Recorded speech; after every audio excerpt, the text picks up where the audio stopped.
गवाह है, जब जब छात्रों ने आवाज बुलंद की है तब तब इंसाफ मिला है और सत्ता को सुनना पड़ा है। दिल्ली का जंतर मंतर ऐसे आंदोलन का गवाह बना जहां लाखों छात्रों की उम्मीद, संघर्ष और इंसाफ की मांग एक मंच पर नजर आई। आपको बता दें कि आंदोलन के दौरान कई दिनों तक धरना प्रदर्शन और अनशन भी जारी रहा और फिर वो पल आता है जब आखिरकार धर्मेंद्र प्रधान को इस्तीफा देना पड़ा। आपको याद होगा जब जंतर मंतर पर देश का नौजवान नीट पेपर लीक के खिलाफ अपनी मांगों को लेकर सड़कों पर डटा हुआ था तो उन पर भी पुलिस की लाठियां बरसाई गई थी, लेकिन युवा पीछे नहीं हटे थे। इसी कड़ी में कुछ ऐसी ही तस्वीरें झारखंड से आई हैं। वहां भी चारों तरफ नौजवान सड़कों पर उतर आए हैं। युवाओं का गुस्सा सातवें आसमान पर है। दरअसल झारखंड में जेपीएससी और जेएसएससी परीक्षाओं में कथित धांधली और पेपर लीक को लेकर छात्रों का आंदोलन रांची के जयपाल सिंह मुंडा स्टेडियम में लगातार जारी है। तो वहीं सरकार के साथ कई दौर की बातचीत बेनतीजा रहने के बाद छात्रों ने विधानसभा घेराव करने की भी कोशिश की थी। आपको बता दें कि विधानसभा घेराव मार्च के दौरान छात्र प्रदर्शनकारियों ने ओल्ड असेंबली भवन के पास पुलिस बैरिकेड तोड़ दिया और नए विधानसभा भवन की ओर बढ़ गए। तो वहीं प्रदर्शन के दौरान पुलिस ने लाठीचार्ज किया। इतना ही नहीं, पुलिस ने छात्रों को रोकने के लिए वाटर कैनन का भी इस्तेमाल किया था। ऐसा इसलिए किया गया जिससे छात्र तितर बितर हो जाए, लेकिन ऐसा बिल्कुल भी नहीं हुआ और छात्रों के उमड़े सैलाब के आगे पुलिसिया रणनीति फेल हो गई। जैसे ही वीडियो सोशल मीडिया पर वायरल होने लगे तो तमाम राजनीतिक पार्टियों के बयान आने शुरू हो गए। रांची में छात्रों के विरोध प्रदर्शन पर पश्चिम बंगाल के मंत्री दिलीप घोष ने मीडिया से बातचीत में कहा कि छात्रों का आंदोलन झारखंड में लगातार चल रहा है और सारे छात्र सड़कों पर उतर आए हैं। जिन्होंने दिल्ली में ड्रामा किया था उनकी उपस्थिति यहाँ हम नहीं देख रहे हैं और छात्रों का हक है कि अपने भविष्य के लिए लड़ना। सरकार उसको सुरक्षित नहीं कर पा रही है तो उनको जवाब देना पड़ेगा। यहाँ पर छात्रों ने असेंबली जाने की कोशिश की, वहाँ पर टीआर गैस और पानी का छोड़ा गया उन लोगों। छात्रों का आंदोलन झारखंड में तो लगातार चल रहा है और सारे विद्यार्थी रास्ता में उतरे हैं। कोई राजनीतिक ढंग से किसी और प्रकार से उनको ना मोटिवेट किया, वो छात्रों का हित में लड़ रहे हैं। लेकिन जिन्होंने दिल्ली में इस प्रकार ड्रामा किया था उनका कोई उपस्थिति हम लोग नहीं देख रहे हैं और विद्यार्थियों का अधिकार है अपना भविष्य के लिए लड़ने के लिए। जिस सरकार उसको सुरक्षित नहीं कर पा रहा है उसको तो जवाब देना पड़ेगा।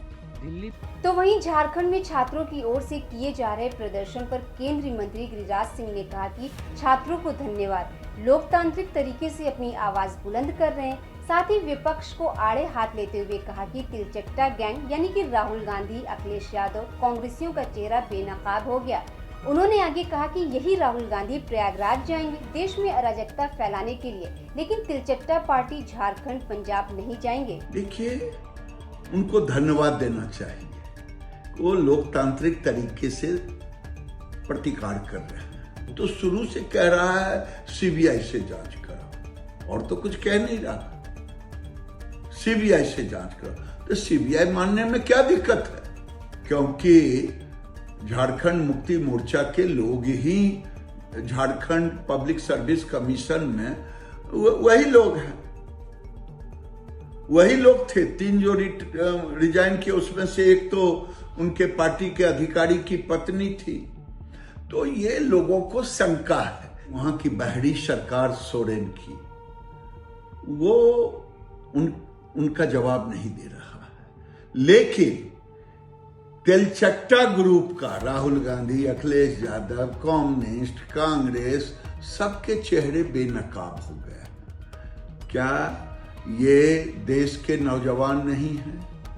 क्या पंजाब में देश के नौजवान नहीं हैं? कर्नाटक में देश के नौजवान नहीं हैं? ये सेलेक्टिव आंदोलन और राहुल गांधी जैसा अहंकारी चेहरा, पता नहीं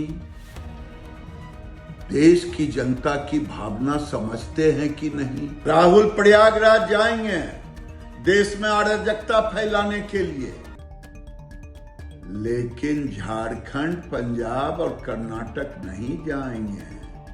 तिलचट्टा पार्टी वहां नहीं जाएंगे। ये देश देख रहा है, सारे लोगों का चेहरा बेनकाब हो गया।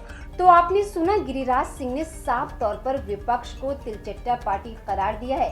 गौरतलब ये है कि सोमवार को रांची में छात्रों के प्रोटेस्ट में हिस्सा लेने के दौरान देवेंद्र नाथ महतो की तबीयत बिगड़ गई। इसके बावजूद देवेंद्र नाथ महतो सोमवार को विधानसभा की ओर मार्च कर रहे प्रदर्शनकारियों के साथ शामिल हुए।